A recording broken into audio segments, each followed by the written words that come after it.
Sites online vendem réplicas de roupas do ICE e provocam onda de falsos agentes nas ruas. Green Card por laços familiares é possível, mas nem todo parente tem direito. Pesquisadora da USP ganha prêmio internacional por estudos genéticos nos Estados Unidos. Comunidade em contagem regressiva para o Carnaval de Orlando, na Flórida. E game de Fernanda Torres correndo atrás do Oscar vira sensação às vésperas da maior premiação do cinema mundial. And the Golden Globe goes to Fernanda Torres. I'm still here.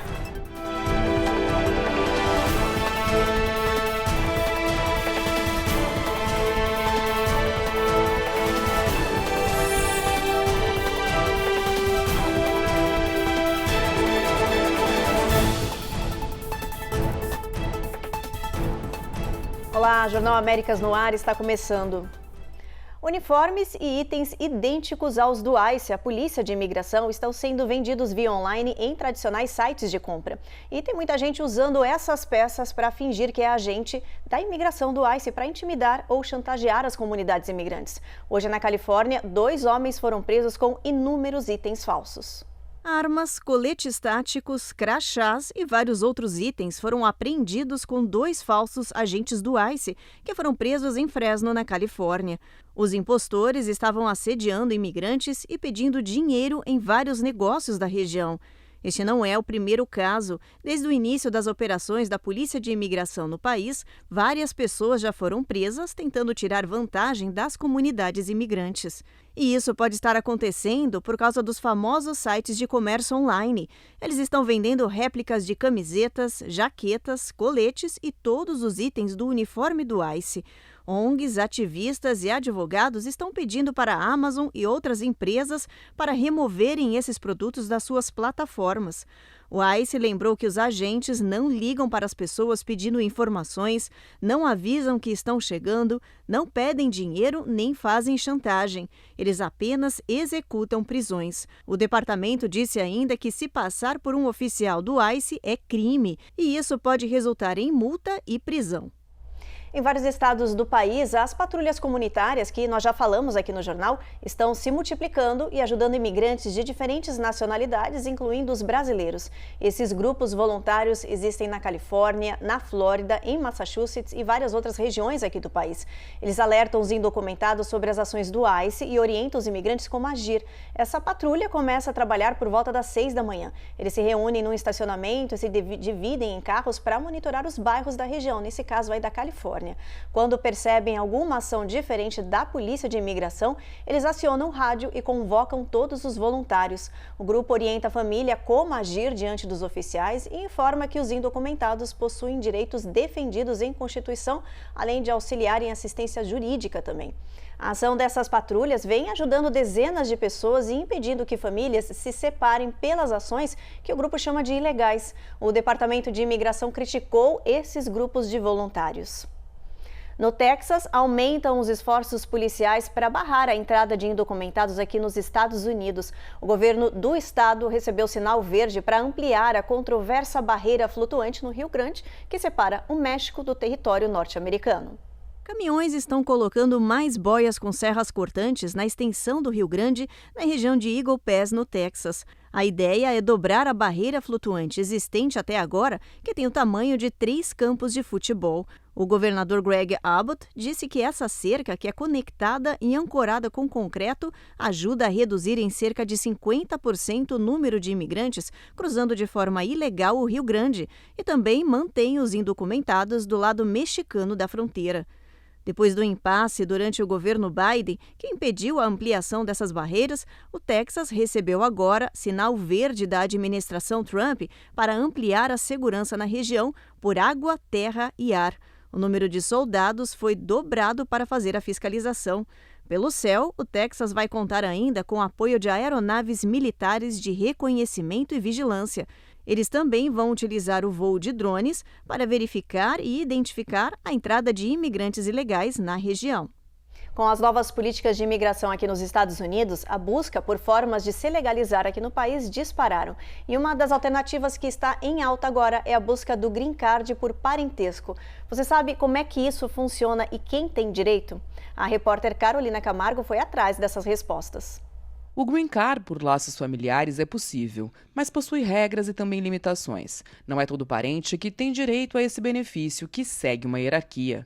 Parentes imediatos de cidadão americano, eles têm mais prioridade. E quem são essas pessoas? São cônjuges, filhos menores de 21 anos e pais, desde que o filho tenha pelo menos 21 anos de idade. Já irmãos e filhos adultos, eles entram em categorias com tempo de espera bem maior. Se o parente ele for um residente permanente, apenas os cônjuges e filhos menores de 21 anos vão poder aplicar.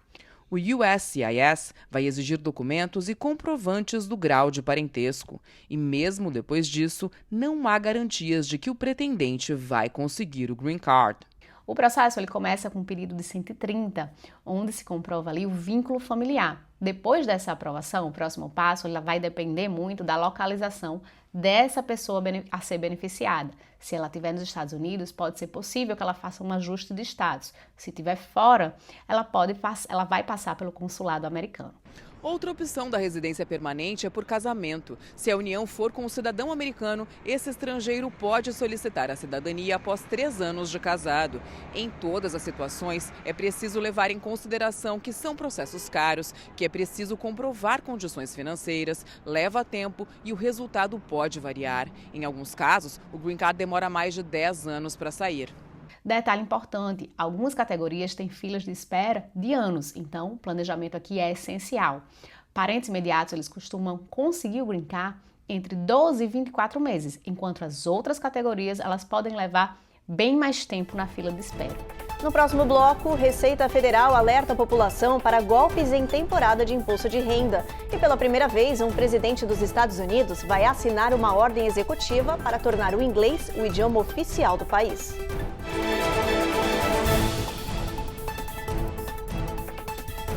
Américas no Ar. Oferecimento Uninter, a melhor faculdade para brasileiros nos Estados Unidos. Acesse uninteraméricas.com e inscreva-se já. Sendwave. Envie dinheiro para o Brasil sem taxas de envio. Aproveite $15 com o código promocional RECOR15 no seu primeiro envio. E você tá aí bem distraído no intervalo, né? Então, olha, aproveita esse sininho que tá aparecendo aí embaixo e ativa ele. Não esquece de se inscrever no nosso canal e sempre deixar aquele like. Uma curtida é sempre boa, tá?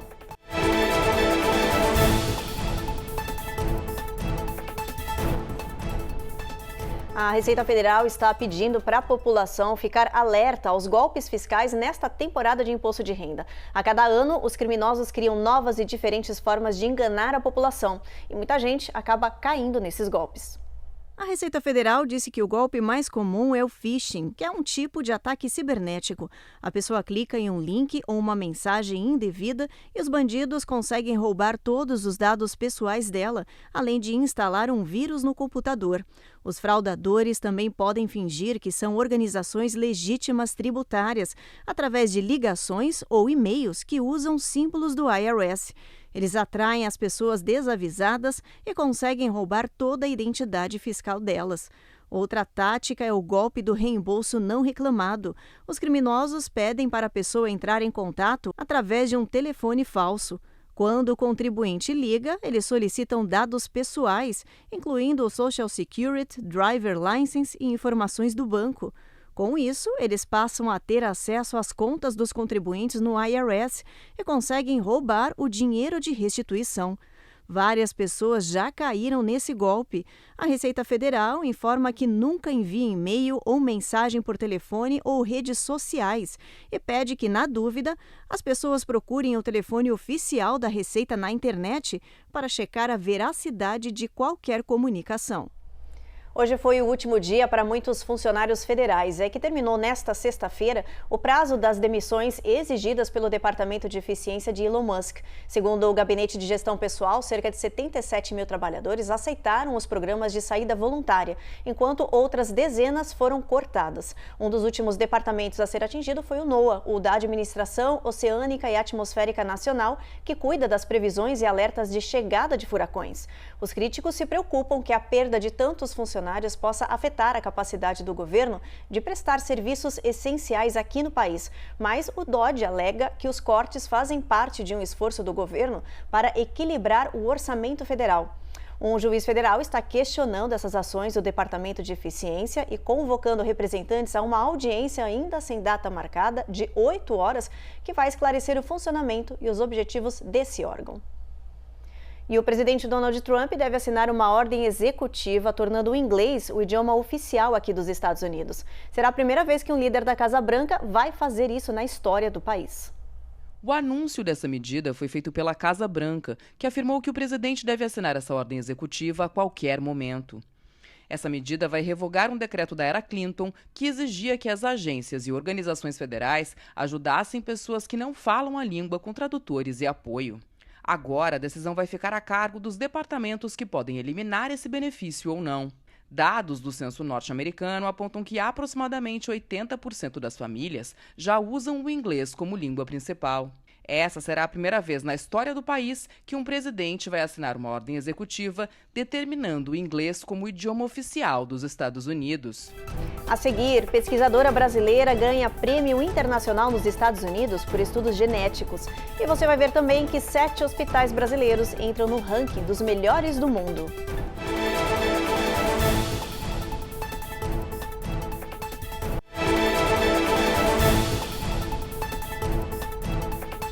Uma pesquisadora da USP venceu um prêmio internacional aqui nos Estados Unidos em reconhecimento a estudos genéticos e melhoramentos de plantas. A Eloá Urazen tem todos os detalhes dessa história. Sim, o Brasil é agro, mas é também agrocientista. Além de exportar commodities, nosso país tem exportado muito conhecimento. A pós-doutoranda carioca Nina Reis Soares, de 30 anos, que o diga. Vencedora do prêmio James E. Irvine Memorial Travel Award, ela trouxe aos Estados Unidos a sua pesquisa sobre o controle genético da meiose em cana-de-açúcar. O intuito dessa pesquisa foi investigar um controle genético, então um controle realizado por um gene ou vários genes, da meiose, que é um processo de divisão celular que vai gerar os gametas, em cana-de-açúcar. Então, assim, o Brasil ele é um dos maiores produtores de cana-de-açúcar. Então, para a nossa economia, para a economia do Brasil, é muito importante a gente ter uma cana-de-açúcar que produza muito bem. Então, a gente está trabalhando num projeto de melhoramento de cana-de-açúcar. Nina se dedica a essa pesquisa desde o começo do seu doutorado em 2019. O interesse pelo estudo é tanto que a carioca já havia passado 6 meses se aprofundando no assunto na França. Não é de se surpreender, portanto, que um prêmio aqui nos Estados Unidos tenha sido parte da trajetória da brasileira. Eu me inscrevi nesse prêmio, que na realidade foi um travel grant. Então, foi um prêmio para você conseguir viajar e apresentar o seu trabalho lá. Esse prêmio está alocado dentro do Consórcio Internacional de Biotecnologia de Cana-de-Açúcar. Então, eu me inscrevi nessa premiação, então eu mandei um resumo do meu trabalho e ele foi selecionado como o melhor. E aí, por isso que eu ganhei o prêmio. E foi, assim, uma grande honra eu poder apresentar o trabalho lá e de ser reconhecida, assim, a gente do Brasil conseguir chegar até lá. Foi muito bom. A revista Newsweek elegeu os 250 melhores hospitais em 30 países avaliados, incluindo o Brasil. E o ranking aparece 7 centros médicos do nosso país. O Albert Einstein foi o melhor avaliado entre os centros médicos brasileiros que aparecem no ranking do World Best Hospitals da revista Newsweek. O hospital ficou na posição de número 22. A unidade melhorou 6 posições na lista em relação ao ano passado. Os outros citados são o Sírio-Libanês, Oswaldo Cruz, Moinhos de Vento, Santa Catarina Paulista, HCOR, o Hospital do Coração, e o Hospital das Clínicas da USP. A pontuação de cada local levou em conta critérios como a avaliação da qualidade e segurança em saúde. Também contou com inovação tecnológica e satisfação do paciente. O ranqueamento dos hospitais foi feito online com mais de 85 mil especialistas, médicos de 30 países e pesquisas com pacientes. Os centros médicos que ficaram nos 3 primeiros lugares da lista foram Mayo Clinic, Cleveland Clinic e Toronto General. Você sabia que o ar dentro da sua casa pode ser pior do que os ambientes externos, na rua, por exemplo? Um estudo feito por uma universidade revelou que a poluição das residências pode atingir níveis altíssimos sem as pessoas saberem. E isso pode ser prejudicial à saúde da família inteira. Os especialistas dizem que o acúmulo de poeira, partículas finas e a falta de limpeza regular podem tornar os ambientes internos das casas extremamente poluídos e perigosos para as pessoas. Uma pesquisa realizada por uma universidade britânica apontou que os níveis de partículas inaláveis finas podem ultrapassar os recomendados pela OMS em apenas 9 dias de acúmulo. Se a família tiver animais, isso pode acontecer em um prazo ainda menor. A pesquisa apontou também que a localização, ventilação e hábito dos moradores podem influenciar diretamente a qualidade do ar interno. Os especialistas sugerem um equilíbrio entre ventilação adequada e controle de fontes de poluição. E lembram que um ar de má qualidade dentro de casa pode prejudicar sua saúde, seu sono e resultar em várias doenças. Para os fatores internos, existem cuidados que podemos ter individualmente. Um dos principais fatores é a fumaça secundária à queima de produtos como lenha, plantas, carvão ou querosene, que são comumente utilizados para cozinhar. Esse tipo de fumaça, assim como cigarro e cigarros eletrônicos, estão relacionados a AVC, infarto do coração, câncer e doenças do pulmão, inclusive em crianças que estão no seu momento de desenvolvimento pulmonar. Devemos evitar, assim, quando possível, essa queima dentro de casa e usar produtos com menor emissão. Além disso, gatos e cachorros podem ser importantes fontes de alérgenos, sendo gatilho para doenças como asma e rinite alérgica. Portanto, eles precisam ter uma higiene adequada, assim como a limpeza adequada do ambiente deles. E olha só o que as autoridades da Flórida estão pedindo para a população. Eles querem que as pessoas ajudem a combater um animal que virou uma praga no estado. Sabe como? Caçando e comendo. E sabe qual é esse animal? Um roedor semiaquático. A Cone Rocha tem as informações para a gente. Esses animais são chamados de nútria e são conhecidos como ratos d'água. Eles parecem inofensivos, mas na verdade são uma ameaça para os lagos e pântanos. Por isso, as autoridades da Flórida, principalmente do condado de Duval, que fica ao norte, resolveram adotar uma solução nada convencional. Pedir para os moradores comerem esses roedores semiaquáticos, que parecem uma capivara, mas não são. Em uma das campanhas tem a mensagem: salve um pântano, coma uma nútria. Esses animais são originários da América do Sul e já viraram uma praga. Eles estão proliferando rapidamente nos reservatórios e áreas alagadas da Flórida. Eles causam erosão e destroem a vegetação essencial para o desenvolvimento de outras espécies. Esse especialista diz que esse animal já existe em praticamente todos os lagos do norte do estado. A carne da nútria, segundo os especialistas, tem um sabor semelhante ao do coelho. A caça desse animal é permitida durante a noite, mas é necessário obter permissão das autoridades e dos proprietários das terras. Enquanto o debate continua, os ambientalistas reforçam a urgência de controlar essa ameaça antes que os danos sejam irreversíveis na Flórida. No próximo bloco, você vai ver que na contagem regressiva para o Oscar, um game criado por um brasileiro com Fernanda Torres virou sensação. E ainda tem festa brasileira neste final de semana. Vai acontecer o tradicional Carnaval de Orlando, na Flórida.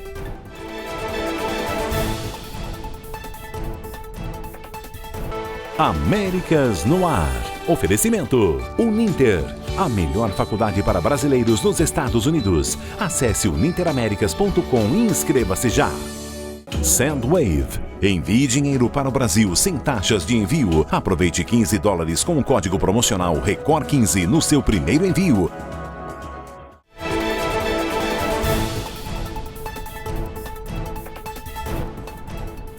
No domingo, acontece o Oscar, a maior premiação mundial do cinema. E olha, apesar de ser em Los Angeles, a cerimônia vai parar o Brasil. É que o filme Ainda Estou Aqui vai disputar 3 categorias, incluindo a mais importante da noite, a de melhor filme. Essa foi a primeira vez que a produção totalmente brasileira foi indicada nessa principal categoria do Oscar. No longa de Walter Salles, a protagonista Fernanda Torres interpreta Eunice Paiva, mulher do deputado Rubens Paiva, que foi assassinado pela ditadura.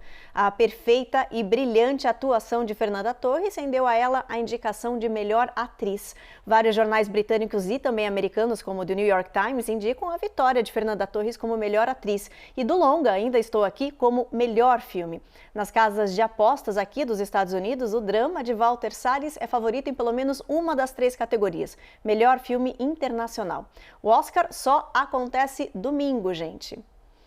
E até lá, haja coração, né? E para quem está ansioso com essa cerimônia, aí a gente tem uma sugestão para acalmar os nervos, um joguinho.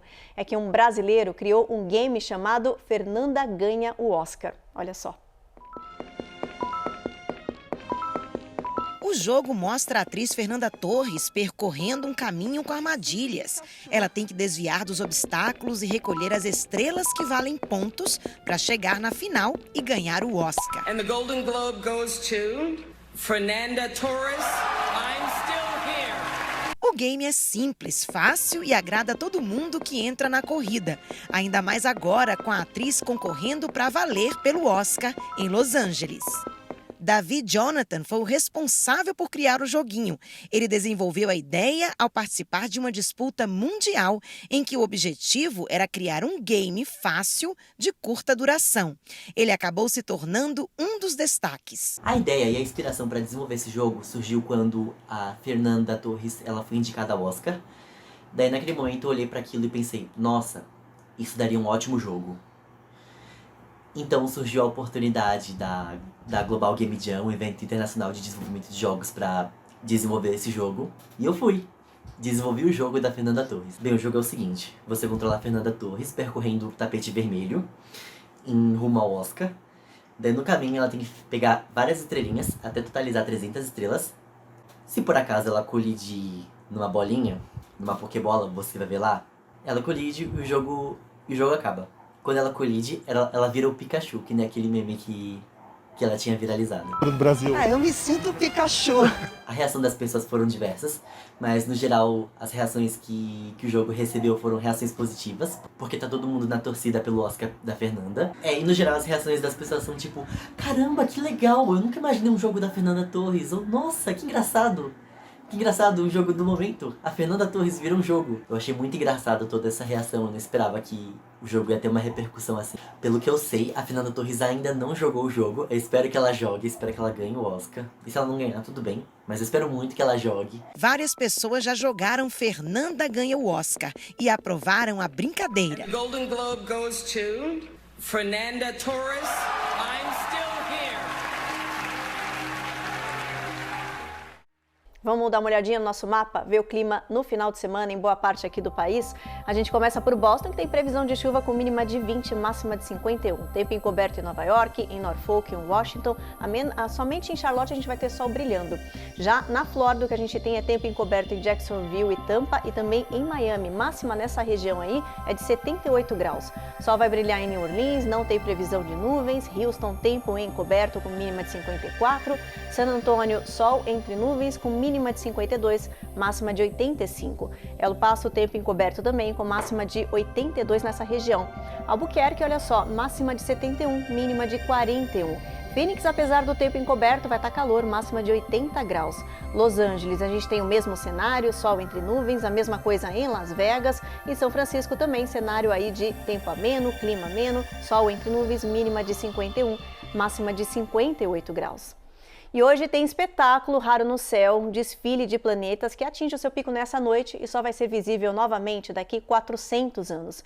No total, 7 planetas vão ficar visíveis numa linha reta. 4 deles, Mercúrio, Vênus, Júpiter e Marte, vão ser os únicos a estarem visíveis a olho nu. Já o restante, Saturno, Urano e Netuno, estarão em posições mais difíceis, ou muito perto do Sol ou bem distante da Terra, e por isso só vão ser possíveis de ver por telescópio. Esse evento é tão especial que os cientistas dizem que só será visível novamente daqui muito tempo, por volta de 2492. Portanto, não esqueçam de olhar para o céu esta noite e apreciar esse fenômeno raro. E para os brasileiros amantes do carnaval, tem folia e muita festa programada para este final de semana em Orlando, onde vive uma grande comunidade do nosso país. Dá para se divertir e ainda matar saudades de casa com muito ritmo e comida típica. A reportagem é da Carla Marinho. Bateria, passistas e muito samba no pé. Os amantes da folia vão se sentir em casa no Carnaval de Lake Nona. Se tem uma coisa que o evento de Lake Nona sabe fazer é reunir gente animada e transformar a comunidade. Porque quando a gente cruza fronteiras, a gente leva junto a nossa história, a nossa arte e a nossa essência. A Michele é praticamente a embaixadora da festa que já virou tradição no bairro mais famoso de Orlando, na Flórida. Ela é a responsável pelo grupo de dança do evento, onde ficar parado é proibido. Vai ter de tudo, vai ter banda ao vivo, o DJ mandando aquele set que não deixa ninguém parado, as dançarinas e os percussionistas, o Spirit of Samba, trazendo toda a magia do samba e, é claro, a irresistível culinária brasileira. E por falar em comida, a viagem pelos sabores genuinamente brasileiros vai ficar a cargo dos food trucks, que já confirmaram presença. E você está convidado para vir com a sua família, para desfrutar das músicas brasileiras, além da gastronomia. E é claro que o pastel brasileiro não poderia ficar de fora. Nós estaremos lá com o nosso food truck, além de outros food trucks brasileiros. O público também terá a chance de explorar uma feira com produtos como temperos, artigos de cozinha e até roupas. Tudo fabricado artesanalmente e que representa a cultura do Brasil. Então, se você é residente ou está turistando por aqui, aproveite a festa que é aberta ao público e que acontece neste sábado, dia 1º de março, no Lake Nona Town Center. Chama a família, os amigos, o vizinho, só não vale ficar de fora, hein? É carnaval em Lake Nona! Vem!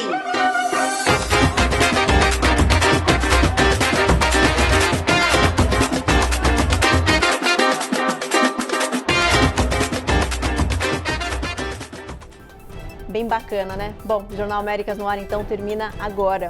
A gente espera vocês novamente segunda-feira. Você fica agora com mais um capítulo de Rico e Lázaro. Boa noite.